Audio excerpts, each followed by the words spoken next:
What's going on, everybody, and welcome back to another video. I know I've been gone for a while, and as you can see, we got a new member to the Tank Sports family. This is little Willow. Hello. Sniff, sniff. So this is little Willow, but, I was dealing with the new pup, and, life. It's Halloween right now, but I'm back with another video. So today, we are looking at trade targets going into Week 9. You're at the point in the season where you're trying to make playoffs, you're in good contention, you're in a really good spot with your team, but maybe you need some pieces to solidify a bench, a flex spot, maybe just in case. There's a lot of different scenarios. So I'm going to go through about 5 or 6 different players that I think can help you in multiple situations depending on what you need for your squad. All right, so the first guy we're going to talk about is Javante Williams, who's currently the RB28. But the rest of the season ranks on Fantasy Pros has him as the RB16, 33rd overall, which I think is insane. I think that's way too high for this guy because he hasn't even scored a touchdown yet. So I definitely don't think he's valued there. Williams hasn't even scored, like I said, a rushing touchdown yet on the season. We're going into Week 9, right? So the guy hasn't even scored a rushing touchdown yet. They have him as pretty much a high-end RB2. I'm going to say doubtful on that one, really, with the value of where you're really evaluating him from, managers in your league. I just think there's no way that they're going to say, yeah, he's the 16th best RB in the NFL right now.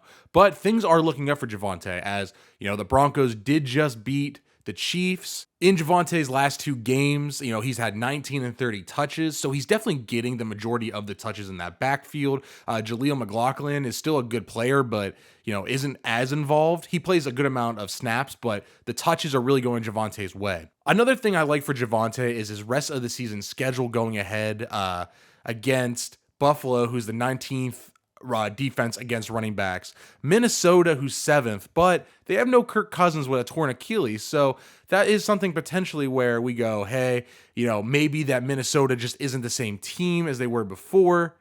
Cleveland, who's number 11, who's a pretty solid defense, but, hasn't been awesome the last 2 weeks, has had some lapses against not great teams. And then what I like the most is we go back-to-back weeks. Houston, who's the 21st best run defense, or I guess I should say 21st worst defense, and the Chargers 20th. So there's a good schedule coming ahead, especially if you're a team where you're ahead and you kind of need some running back depth and you maybe have some extra receivers or maybe a quarterback to where you could give up, whatever the case may be. Javante Williams could be a good stash play for the end of the year where they have some not so great defenses they're playing against where Javante can get, 15 to 20 carries on the ground and maybe eventually score a rushing touchdown.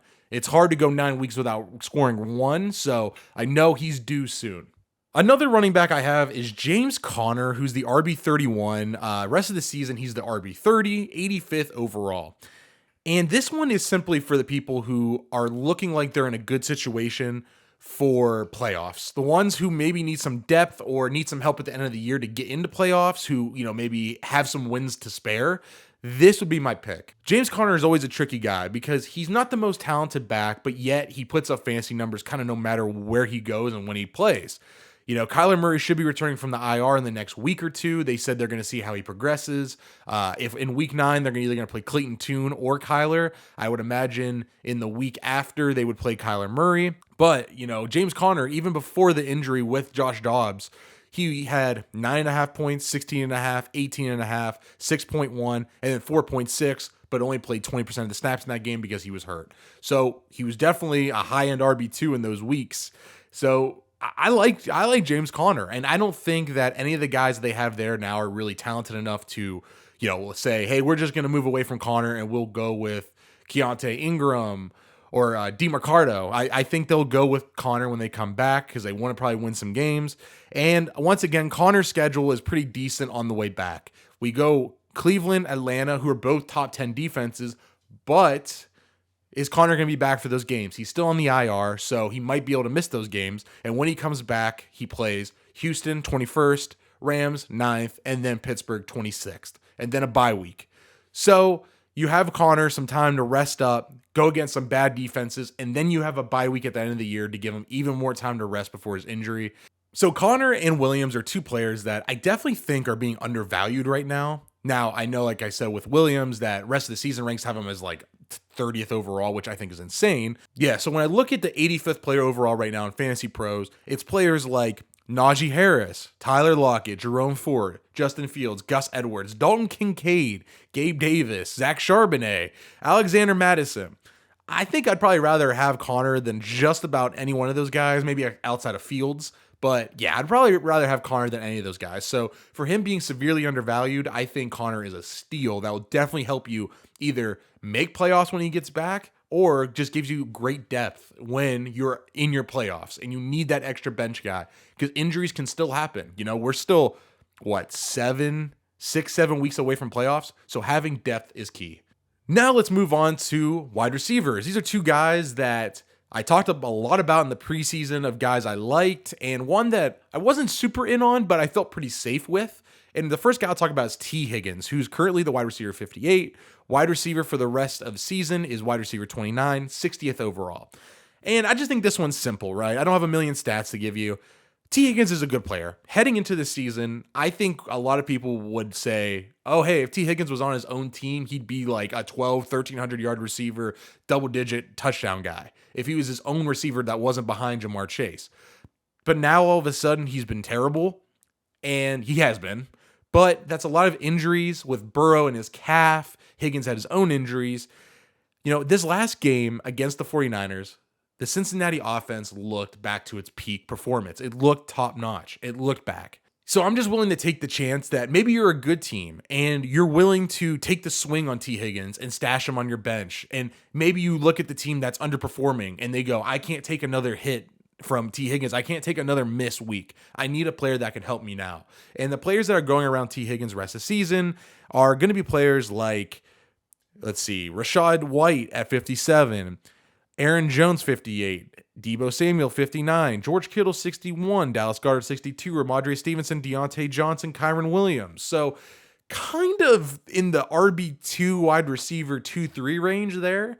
And then we'll move right on to my another guy I have is Deontay Johnson, who's the wide receiver 84 right now because of injury, but he's one spot behind T. Higgins. So he's rest of season 30, 64th overall.